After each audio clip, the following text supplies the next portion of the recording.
Good morning, all. I'm Roger Luckman of the Elders Climate Action Massachusetts legislative team. I want to thank MCAN for inviting me here today to talk to you about what's going on with climate legislation in the Massachusetts legislature. I'm going to share a screen here and bring up some slides that I prepared for you all. And we'll get down to talking about where things are going in our legislature.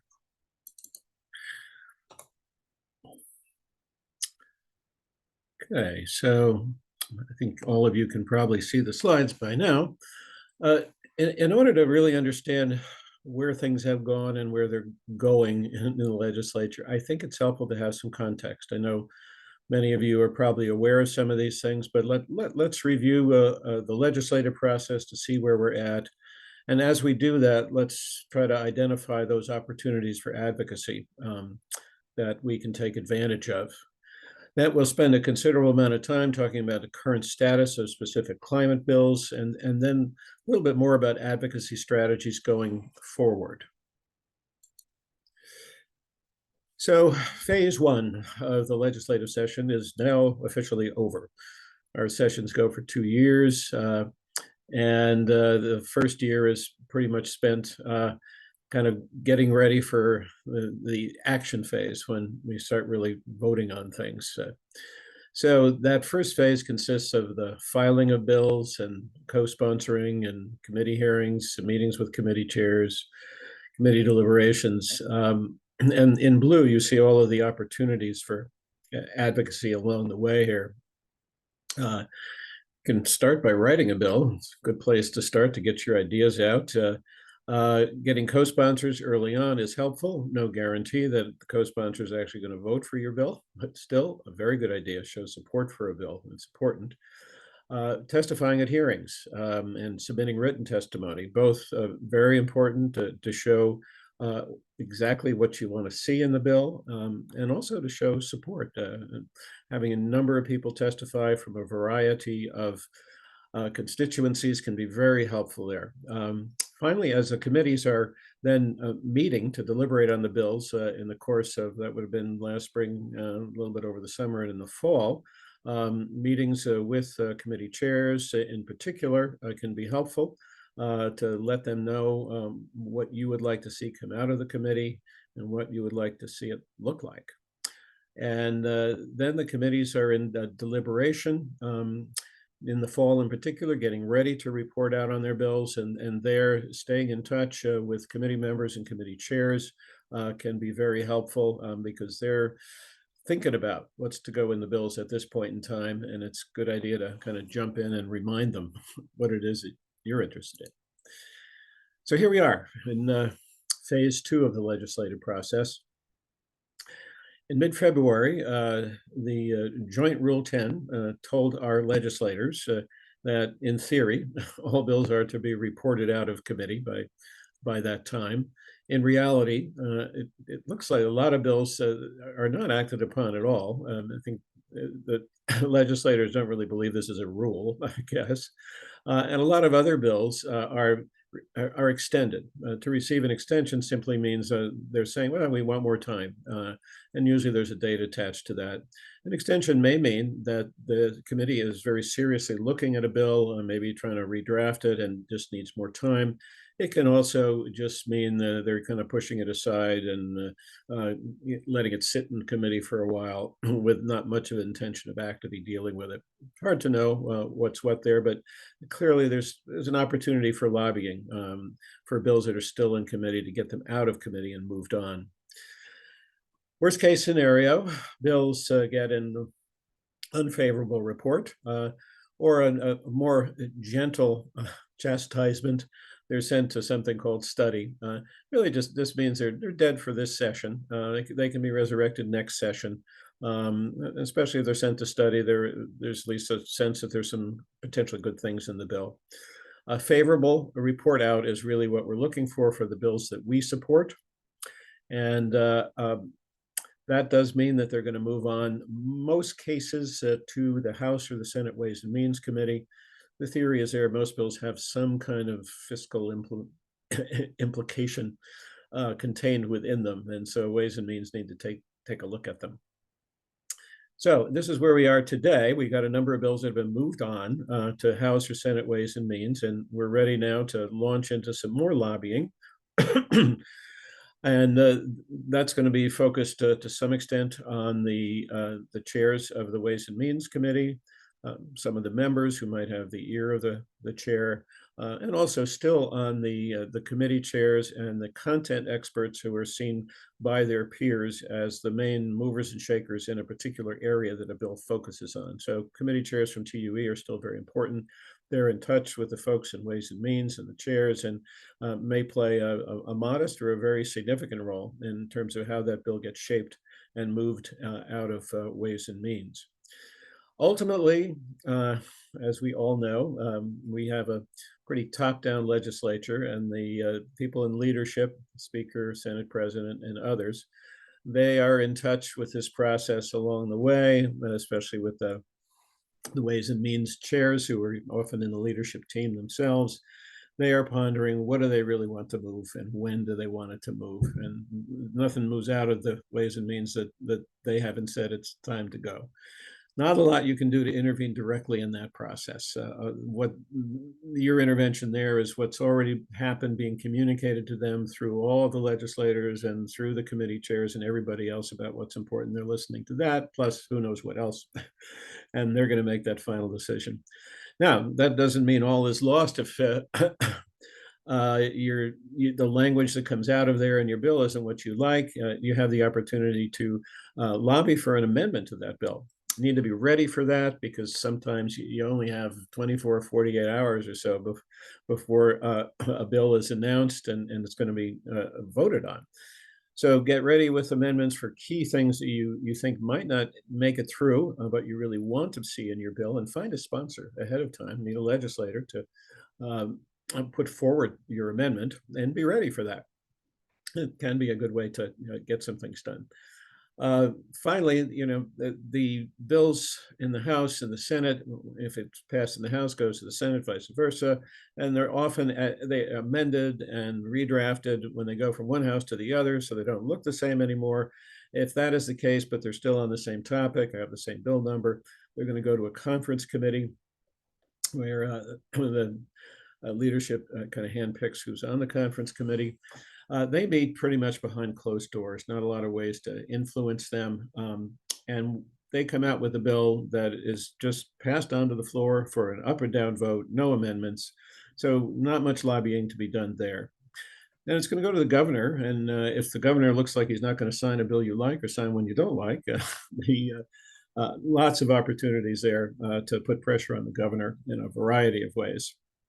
And finally, if the governor vetoes legislation, comes back to the legislature, there's a potential for an override, and you may need to do some lobbying to make sure the override occurs if it's a bill that you'd like to see go through. The governor may be sending the bill back with some amendments that you like or you don't like, and need to lobby about putting in amendments or taking them out, and then lobby for that bill finally to get passed, hopefully in a form that you like. So that's kind of the story of phase two, but what's the exact timeline here? So I said in February, we had that Joint Rule 10 thing, bills voted out, bills extended, and also bills kind of just languishing undealt with in committees. In this month here, there are bills that are still moving through the House and the Senate clerk's office. They haven't really hit Ways and Means yet. They're slowly kind of, you'll see them pop up on the website as being actually in Ways and Means, and otherwise they'll be located somewhere deep in the bowels of the clerk's office for a while until he does what procedural things he has to do to pull things together. And there could be some floor votes and some things moving forward, but I think mostly there's just a lot of work Ways and Means has to do right now. And then April comes around, and it's going to be here fairly soon, and all wheels grind to a halt to take care of the budget, so not much goes on there. And then we get back into May, when the Ways and Means really has to get down to work. They'll be massaging bills, redrafting bills, combining bills, making new omnibus bills, getting influence from various people in that process, and then eventually sending some bills out for floor votes. So they start moving through the whole process from House to Senate or back and forth. And the same thing continues on in June. Probably then more conference committees are coming into play because more bills are being reported out. And there are more votes. And then, our legislature is well known for dragging its feet and waiting to the last minute to do much of anything. So moving even into July and late July, before the end of the session in July 31st, we'll have a lot of activity. You need to stay awake and alert during that time to make sure your bills are moving in the direction you want them to move. So that's a little bit of the calendar for you. Now, aside from bills, there are some other opportunities for advocacy to get your ideas legislated. One of them is the budget bill, and I've heard it from a lobbyist friend of mine that one can potentially put almost anything into the budget bill if it has anything to do with money, and most things do. You can even put a whole bill, attach it as an amendment to the budget bill that isn't in there originally.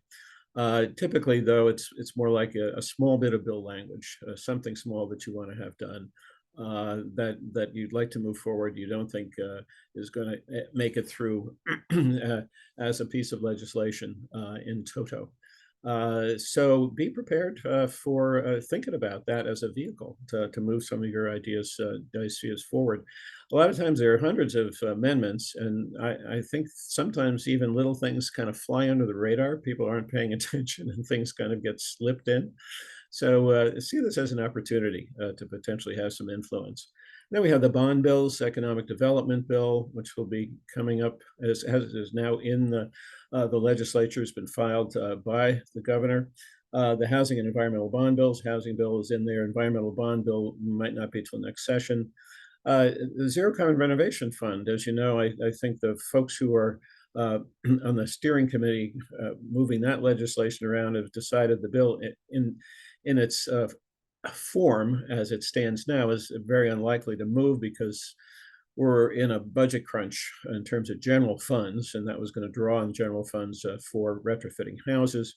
So they're looking at the housing bond bill. Maybe some bonds could be issued to bring in some money to retrofit houses, and we really need a lot of money to be invested there.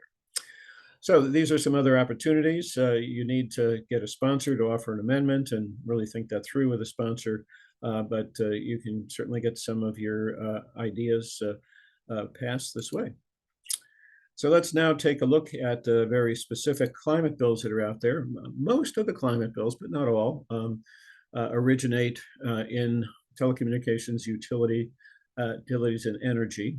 However, the Transportation Committee, the Environmental and Natural Resources Committee have some, as well as Labor and Workforce Development, and even the Finance Committee has had some climate-related bills. And there could be others that I'm missing here. I think Public Health sometimes has things that we're interested in terms of air quality.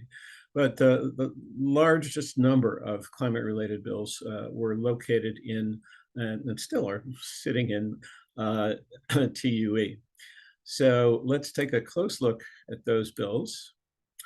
So what happened in the House with Representative Jeff Roy, he decided to package together a number of bills into what people are calling mini omnibus bills. Now, typically what happens in an omnibus is you've got one bill that's the anchor bill. In this case, they're mostly ones that Jeff Roy sponsored. And then other bills come along and they're designated in the legislature as accompanied. What that means is that parts of those bills have either already been put into a redrafted anchor bill or will be put into a redrafted bill, maybe even getting a different number along the way. And the actual individual bills that are accompanying the anchor bill, they kind of lose their identity as separate bills, but they're there as a pool of language that probably has been brought into the redrafted bill, or some of the language.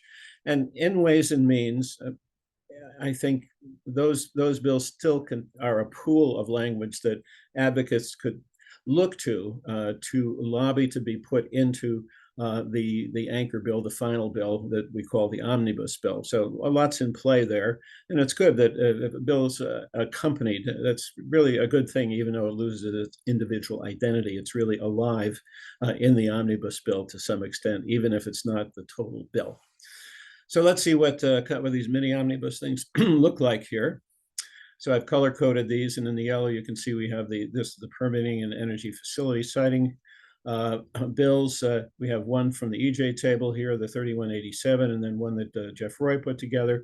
He's already redrafted that to acknowledge some of the weaknesses of his original bill and to bring in some of the strengths of the EJ bill, try to bring them closer together. So that bill's sitting there, and I think hope the EJ table and folks in the EJ community are taking a look at that to see to what extent it actually addresses their needs. So there'll be some massaging and moving around of the language in that bill, and when it hits House Ways and Means. Now here's a big one here, this blue one. You can see it covers a lot of different topics. A lot of them are related to energy. The clean energy generation bill. We have some solar things, microgrids, offshore wind, one of Jeff Roy's favorite topics, and a clean peak storage bill, and a couple of solar bills again, and then threw in some fusion. Why not? And metering structure, infrastructure for the grid. Some storage, and this is where we put the air pollution bill. Unfortunately, that did get a positive report out, and one that a lot of folks are really supporting, Act to Further Clean Air, and that's good news. And then some more grid stuff. So a lot of it's really energy grid related, but there are a few other things kind of thrown into the mix there. I haven't seen the redraft of this. It pulls all of this together yet. I think it's probably still in the clerk's office. Some folks may have access to that, but I haven't seen it yet. Hopefully within the next few weeks, we'll be seeing how Roy wants to package all of this together and what's going to come into this. So keep your eyes peeled for that one. Purple one here is a much shorter one.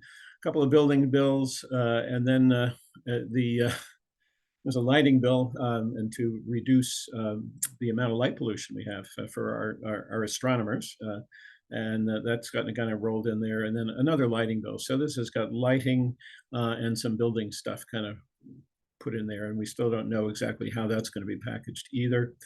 And then we have two bills here, very similar, that have been brought together, and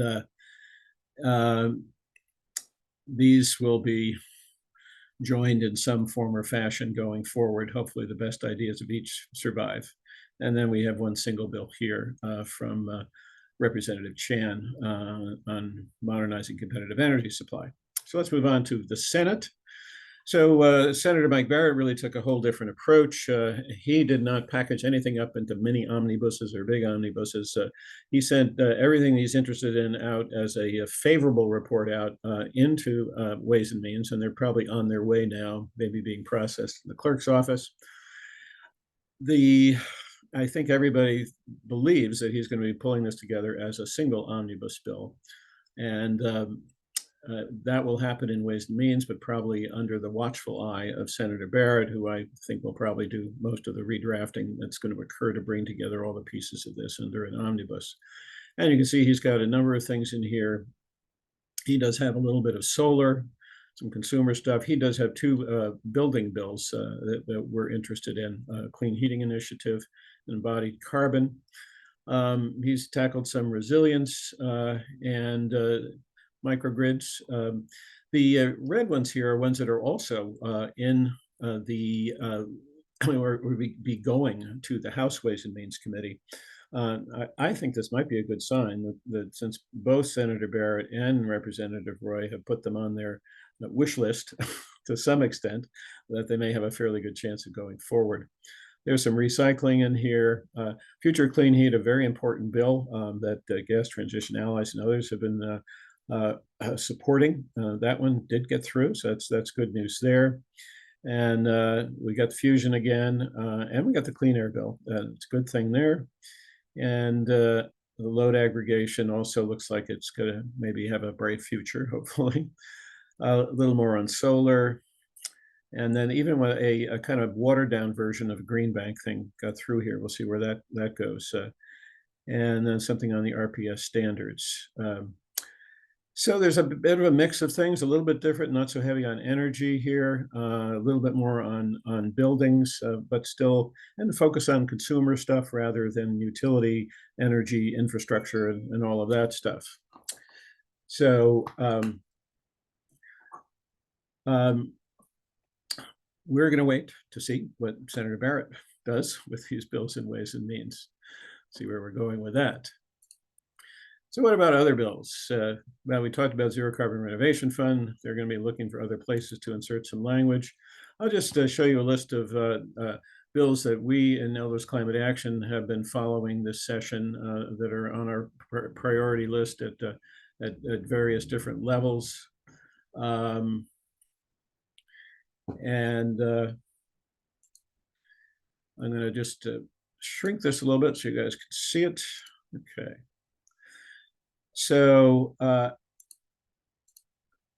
yeah, so we've grouped these by theme, and so you can see we had a lot of buildings bills that we were supporting, and the ones in red are the only ones that have made it through. So buildings did not receive a lot of attention this session. There are bills that are extended, and we may be looking into TUE to see if any of those still could be moved. A little unclear at this time, but we do have a couple of bills that made it through, and that's the Future of Clean Heat and the one embodied carbon bill among several that were filed by Senator Cream. And then we have an act to establish moratorium on the gas system went through. So we have several energy bills, maybe not surprising given that Rep. Roy had so many on the list, but the others are extended. And there is the outdoor quality bill we mentioned. The climate bank bill was sent to study. That's the big climate bank bill. And that will have to wait till next term to be resurrected again. There, interestingly, a public pension fund bill has passed through the House Ways and Means, so that's one to watch and maybe support, taking to what extent we can remove fossil fuel investments from the pension fund. If they're very risky investments, it could be an interesting thing. And natural solutions, they did get their municipal reforestation bill moved, and they're working very hard to get these two moved out. The forest protection and wildlife management bill. There one other that's been extended, and one that went to study, and one that's kind of unknown. Sometimes we have a few unknown things here. Transportation. So it's really only one major bill that sneaked through here. And I say the Transportation Committee really did its homework, more so than TUE. They didn't just extend everything, and so you don't know exactly where it's going to go. They sent a bunch of bills to study and said, we're done with these. And so clears the deck, get you focused on what's there and what's really viable. It's not such a bad thing in some ways to know what you're doing and where you're going. So the electrification of commuter rail did make it through. That's an important bill there. And then a couple of bicycle bills that also are significant. And then some waste management bills came through here as well. So that's just the story in terms of bills that we looked at. You've got your own priority lists, and you certainly can go to the legislature's website to find out where they stand. You're going to want to go and look at the committee tab and look at the bills reported out tab to find your bills. The bills themselves may not yet say where they are because they still may be in the clerk's office. So you can check both places and see if you can find out where your bills are. So let's talk about advocacy strategies. First thing is who you're going to target. We've talked about the joint committee chairs being really important, Ways and Means chairs. They're close to leadership, but they got a lot on their plate, so I think a little harder to influence than the committee chairs. Other committee members, Ways and Means, even of the joint committees, They probably have the ear of the chairs, but they may be more or less engaged in the process and have more or less influence. It's hard to know, but they're certainly worth reaching out to. And then your average rank and file legislator that's not on any of the climate committees is just out there. Their constituents can be very influential with them, and their influence is going to depend on a lot of factors, as you might guess. You know, and do they have good contacts with the right people? Are they in touch with leadership? Does leadership owe them something so that they can ask for something to get?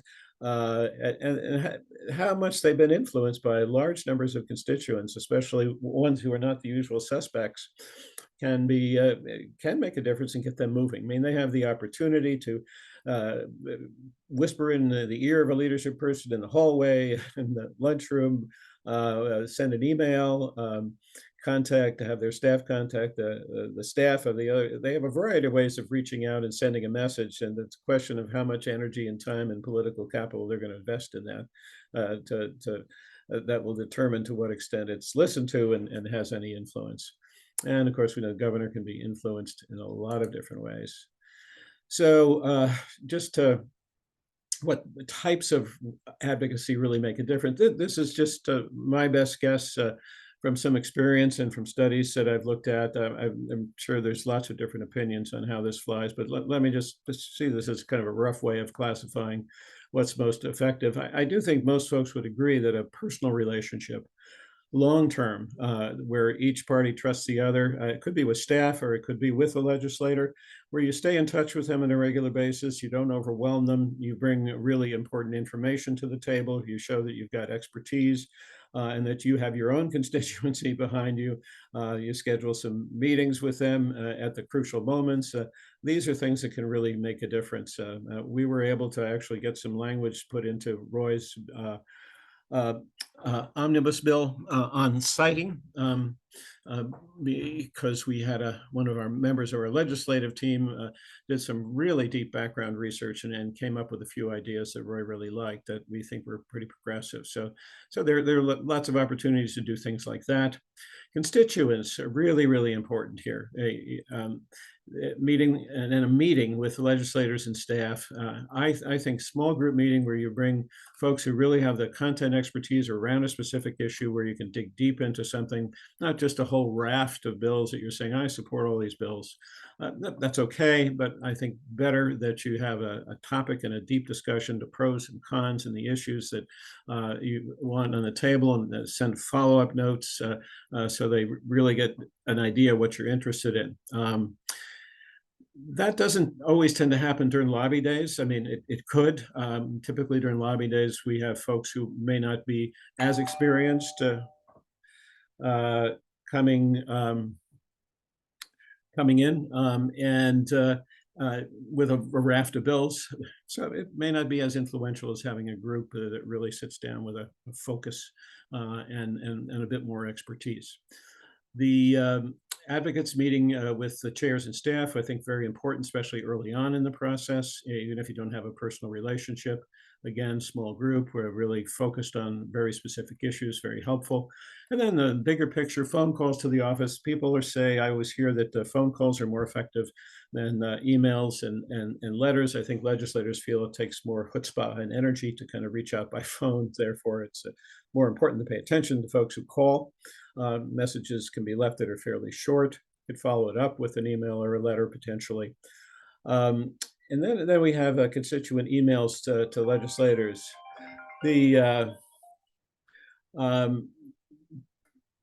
This can be a variable impact. It really depends on, obviously, the number. The fact that they're constituents is important. They'll definitely have more impact if they're personal, and probably more impact if they're coming from not the usual suspects. You've probably heard of 5 random people in a district who aren't usually heard from on an issue step up and are saying the same thing about something out of the blue. Legislators' ears perk up and they take notice, like, oh, something's out there. These people probably represent a bigger groundswell of something, and it's just my regular folks. I better pay attention to that. The generic kind of emails that require just a little hit one button and the text goes through automatically to folks. I think many legislatures, I suspect, really are onto that game, and they might count them. And some of them probably just ignore them. So personalizing is really important, and when you're using the email route in particular. And then finally, advocate emails to chairs or staff. If you're not the constituent, you're an advocate, you're not terribly well known. Again, personalizing is going to be really important, but more important there to be a constituent or to be a group that has a meeting face-to-face and really digs into the weeds around the bill. So those are a couple of thoughts on tactics. In terms of where to go with the omnibus bills, once you start seeing these redrafted bills, you would like to look what's in there and then have a draft outline of what you think the optimal bill would be to get a sense of what you want to put in and what you want to take out, and really get your act together around that. You're going to pitch specific language to either be pulled out of the bill or stuff that you want to be put in from another bill to join the omnibus. Don't just say, oh, I want bill number X to go in. I want paragraph 3, line 7 to go in as a really critical feature. Let's lobby for that. You want to get ready with amendments for your key topic areas that you think might not be moving as part of a bill, and find some sponsors for those to see if we can get them in a budget bill or get them in another bill somewhere along the way. And the budget process is coming up in April, so you need to get ready for that. And for TUE, engaging Barrett and Roy and their staff. Still, they're going to have a lot of influence still in what's going on in Ways and Means. They're the content experts around these issues, and everybody's looking to them, including leadership, for some decisions around these issues. So those are I think, some of the important things you need to know about where we stand with our climate legislation. I encourage you all to click on these links here. Once you get a copy of the slideshow, you'll find your legislators and who are on these committees, so you know who might be influential around any of these topics. And if you are a constituent or somebody really important, that gives you a special line of communication to that person. So I wish you all luck in all of your advocacy adventures. Happy to take questions from you by email or otherwise. I hope all do well and we get some really great climate legislation through this session.